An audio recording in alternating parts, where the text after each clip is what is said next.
The idea of making a Legend of Zelda movie started, well, first of all, I've always loved Legend of Zelda as a game franchise.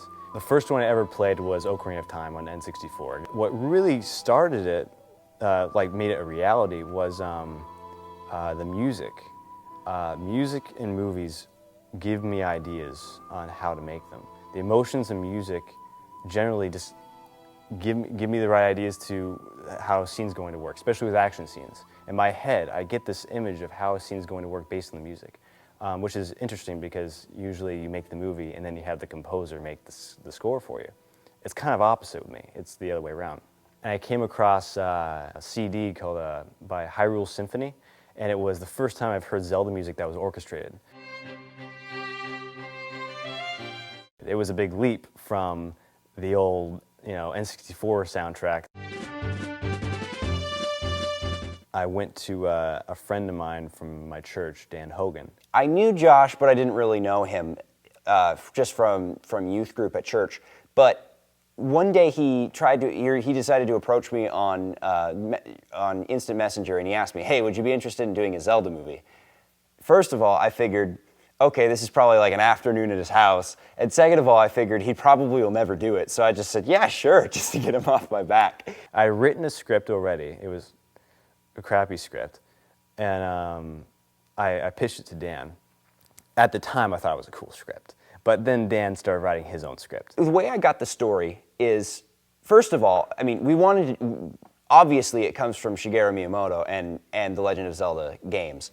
But in order to do that, I didn't want to have to just carbon copy a single one of the games.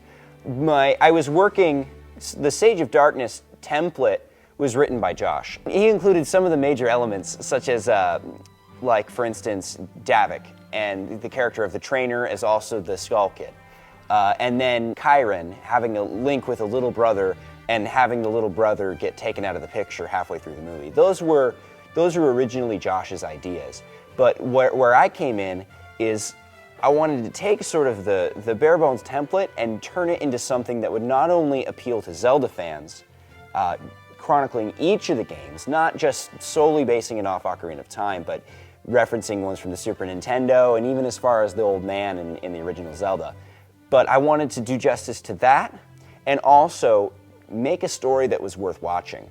Make it so that these were not only timeless characters from the 80s, but characters that we had crafted and formed so that they would identify with a 2008 audience. Dan Hogan is the reason this movie was finished and got started, actually.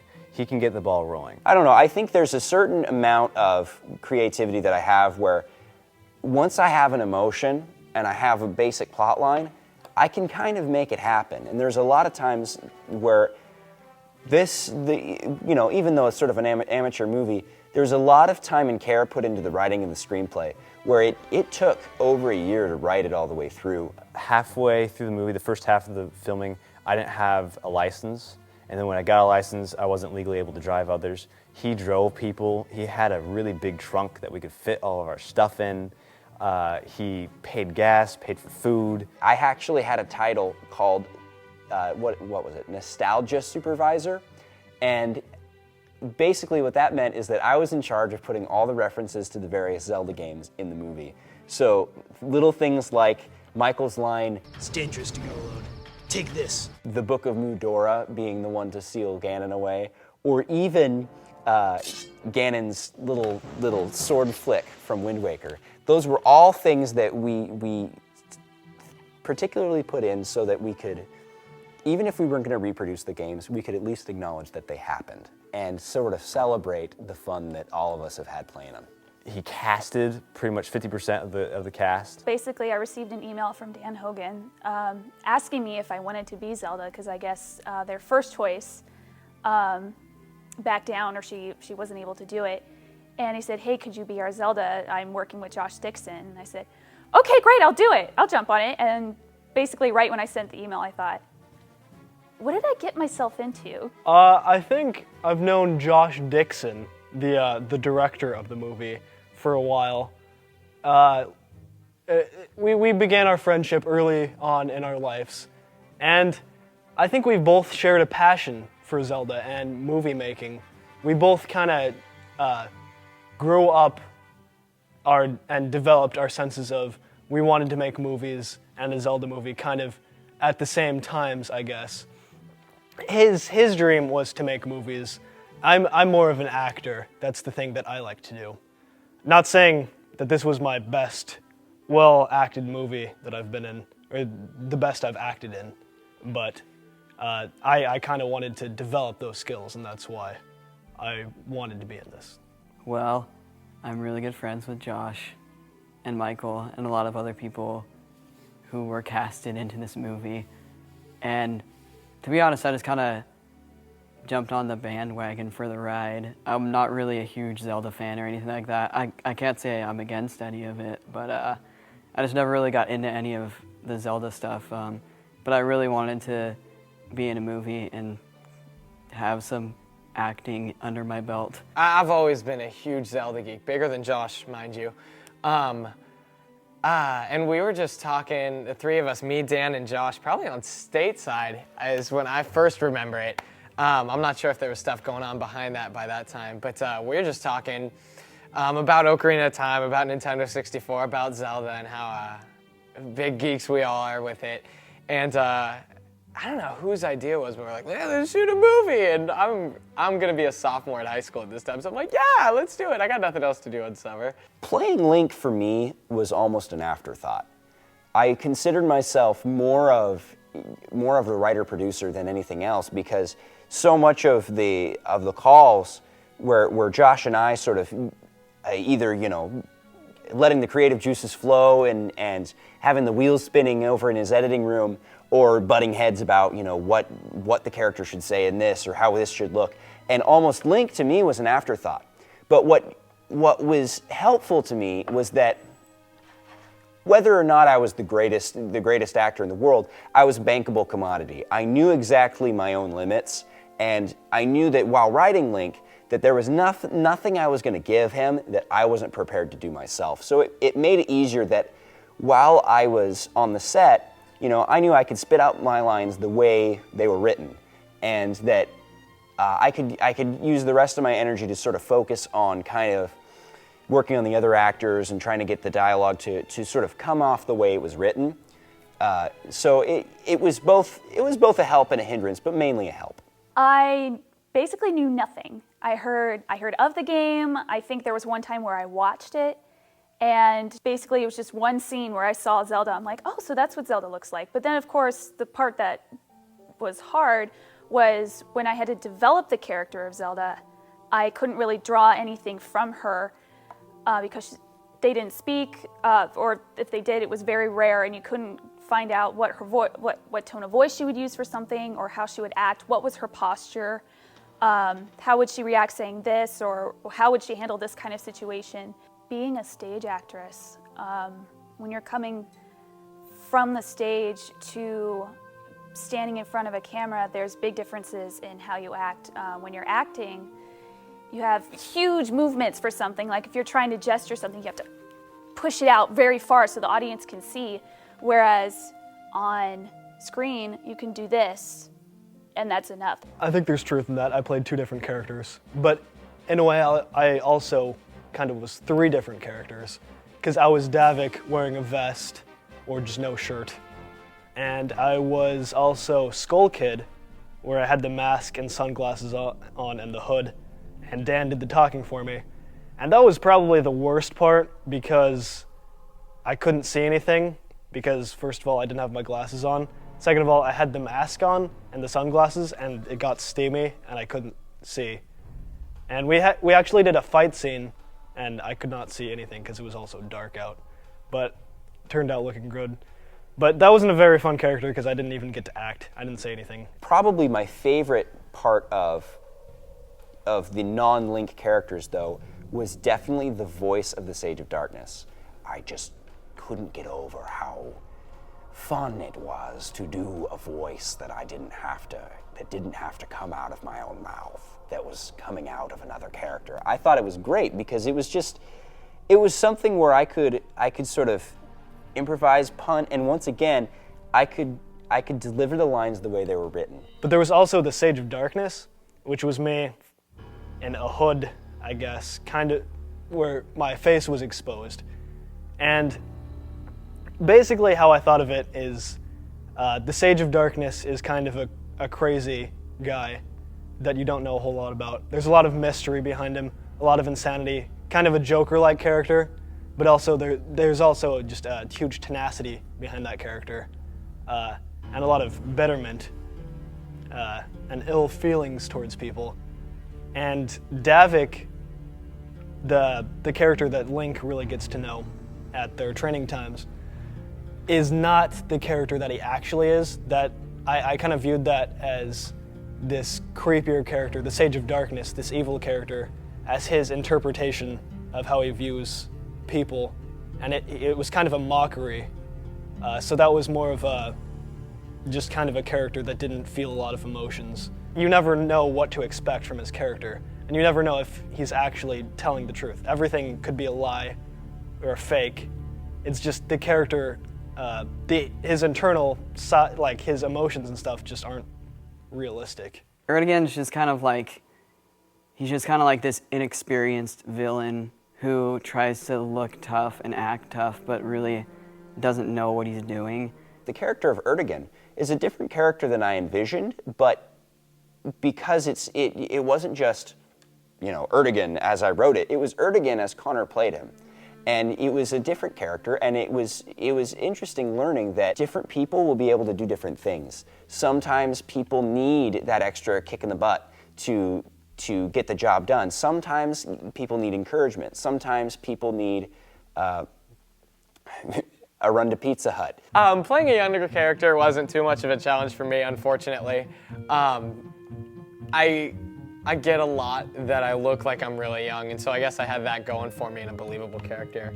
No, it really wasn't that hard for me. I just kind of, you raise your voice, you kind of talk like this a little more, and then suddenly you're 10 and you talk to Dan like, hey Dan, oh my gosh, I can't wait, and then that's your character. This movie would never have happened without a little bit of help from our friends, as Ringo Starr would say.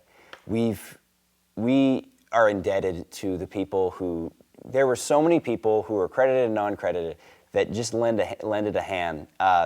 We had people at Stater Brothers providing cardboard for some scenes. We had a barber shop that in the scene where we had to have Davik cut his hair because it had been a year since we had shot with Michael, and he had grown his hair out in the beginning but then had to cut it for school.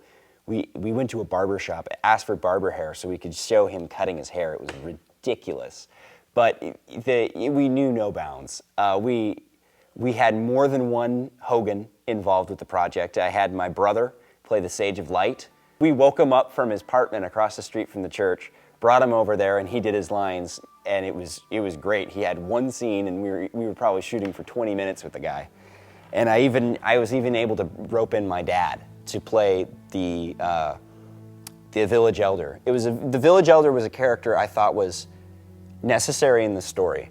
I didn't want Link to sort of go it alone. I wanted to sort of recognize the fact that Link didn't grow out of a hole in the ground. The character that he has must have been shaped by somebody, and so I wanted an adult to fill that position. Even Ganon, we used one of our youth pastors, Nick Bryce, and originally we weren't even going to have a Ganon, and that's where the Erdogan character came from, was because we knew we didn't have somebody that we could coerce into being Ganon for that amount of time.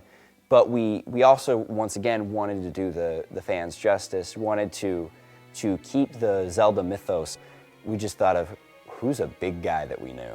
And we brought in Nick, who's got some theater training in high school and college, and he was able to do a few scenes to sort of finish out the movie with us. So we're very indebted to the people who helped us out. And shooting went on for probably about roughly 3 years, starting around 2005. It took us a year to get everything set, and we shot for about 3 years. It was kind of spread out over a long period of time. It wasn't like a regular filming schedule for a movie where you just take weeks at a time and then you just film it kind of all at once. We kind of had to work around everybody else's schedule. So you know, us being full-time high school students and some people having jobs and sports on the side of that, it was like hard.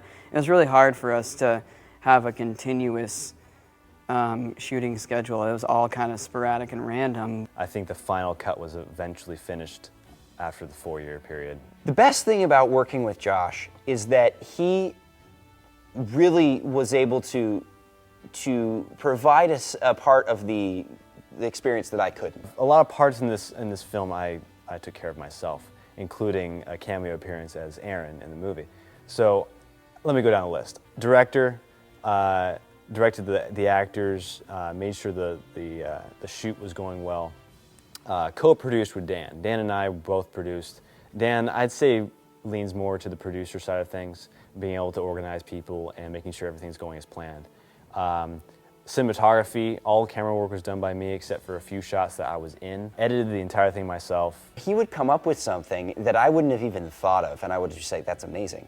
Like, he really was the sort of the yin to my yang, if you will, that I don't think we really would have been able to pull off the same movie without each other. Because Josh definitely had the technical mindset, but also the creative. I mean, he was behind the camera, and even little things like the music. The music really, I felt, held the picture together. And without Josh, you know, wandering around in his backyard with his iPod on, that never would have happened because he just had the ear for it. Visual effects, basically did all the visual effects myself, other than John Summerford. John Summerford came in and helped me with 3D effects, which I had no experience in. There were a lot of effects, like a guy, let's say they film a cool fight and these guys are going like, but they just look like idiots. So Josh was like, well, can you make him throw a fireball? So that's what I did. There's a shot where the character Link, he does this move where like he spins in a circle and like there's fire on his sword and it's like, and it just like kills everybody and it looks awesome.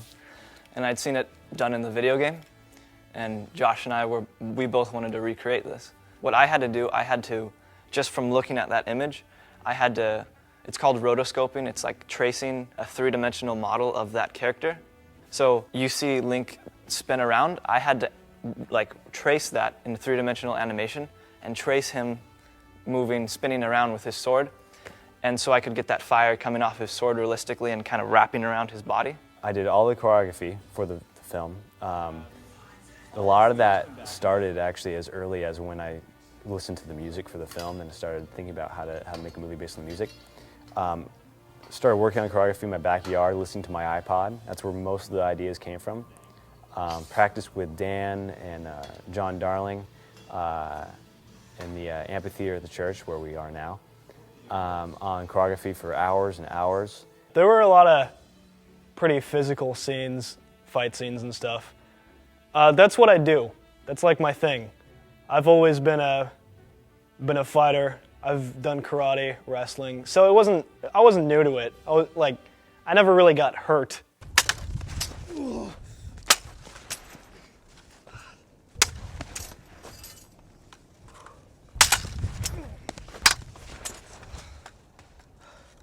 Gosh! That much, because when I was into wrestling and things like that, pain was just part of the game. Kind of like the rest of my life, though. Really, I go on the streets from time to time and just find people and we brawl late at night. So that's kind of why I looked so natural doing the fight scenes. My favorite scene shot in the entire film, it's interesting, this was the worst day of filming, but I couldn't have had more fun, was the scene, the desert fight. The desert fight scene was just probably the most brutal physical thing we did. We called this place that we filmed the lake bed, and it's infamous for its heat and desert-like qualities. To make things worse, we hadn't really thought about bringing a cooler with water.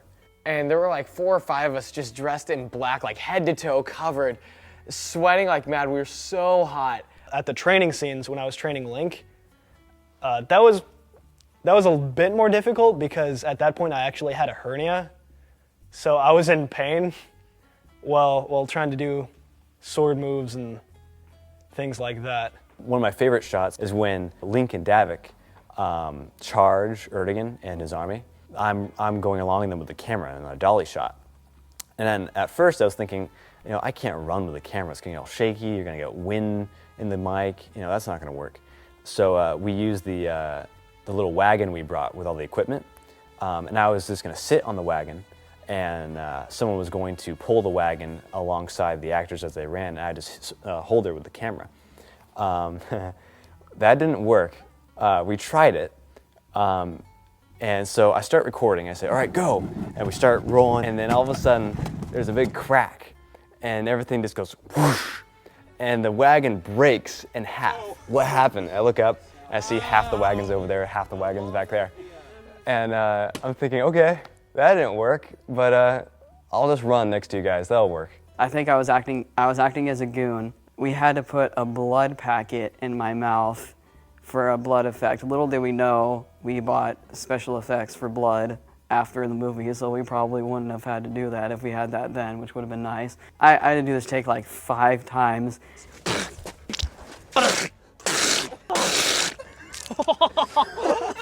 But one of the days when we were filming there, we had all of our gear, we had all of our swords and armor and stuff like that, and we left to go to lunch. We were all gone for like an hour. We're like, okay, we don't want to bring all this stuff back because we have to walk really far from our cars and it's really hot. We just said, okay, let's just hide all the props and swords and clothes and all that stuff like in the bushes and stuff, and they'll be there when we get back.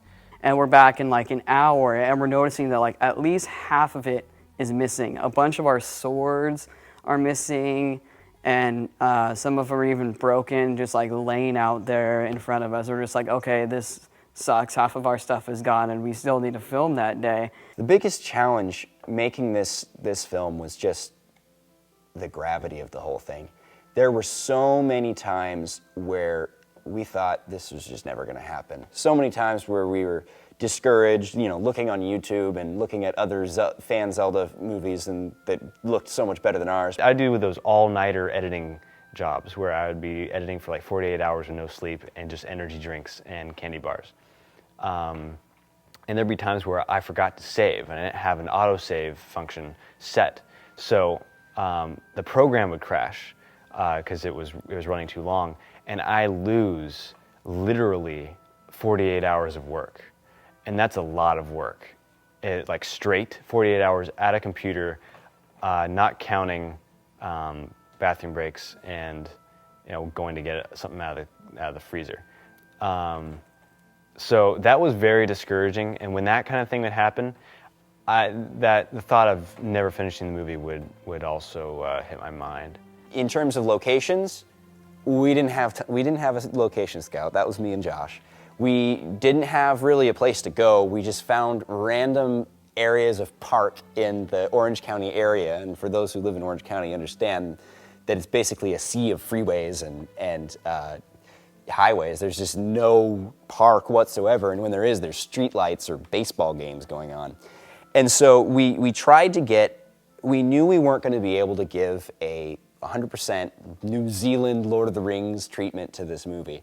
So we wanted to just sort of do the best we could to suggest the castles and the landscapes that we were talking about. We filmed most of the castle stuff at our church, which kind of has a castle-ish motif. But originally there was a chapel where they did weddings and stuff, and that was our Temple of Time. And we even shot a scene there where Link meets Zelda for the first time. But it was a little difficult because that chapel got torn up in renovations. So it wasn't done until about the end of the movie when we were able to film the stuff with the Sage of Light there. But so we had to sort of punt and figure, what are we going to do with the Temple of Time? We didn't want to use our sanctuary with the organ because we were going to use that for Ganon later.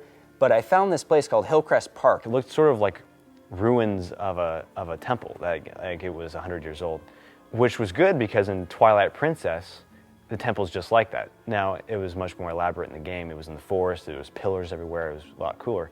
But same basic idea. Now, problem with this was right on Hillcrest Park, right next to it, alongside it was a major street, Harbor Boulevard. Traffic like all the time. And I didn't have fancy sound equipment. We made the movie solely off of the on-camera mic.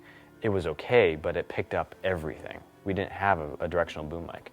So all these shooting days at Hillcrest Park were mainly supposed to be like night shots and quiet, crickets in the background, whispers in the dark. And we didn't shoot anything at night. Everything was shot during the day. Everything was done in post with blue filters to make it look like it was night. So we had these quiet night scenes, but then you got, like motors and cars and all this stuff. I'm like, that's not gonna work. This is gonna be terrible.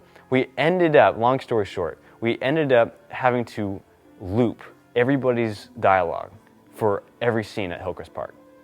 We had everybody come to my house in a quiet, solitary room and record your voices, trying to lip sync on screen. Centuries of memories were housed within these walls. Centuries of memories were housed within these walls. And then, of course, we had what I deemed moblins. And if you check out the blooper reel, you'll probably see plenty of these. But the moblins are what I called a noise or something that disrupted the production.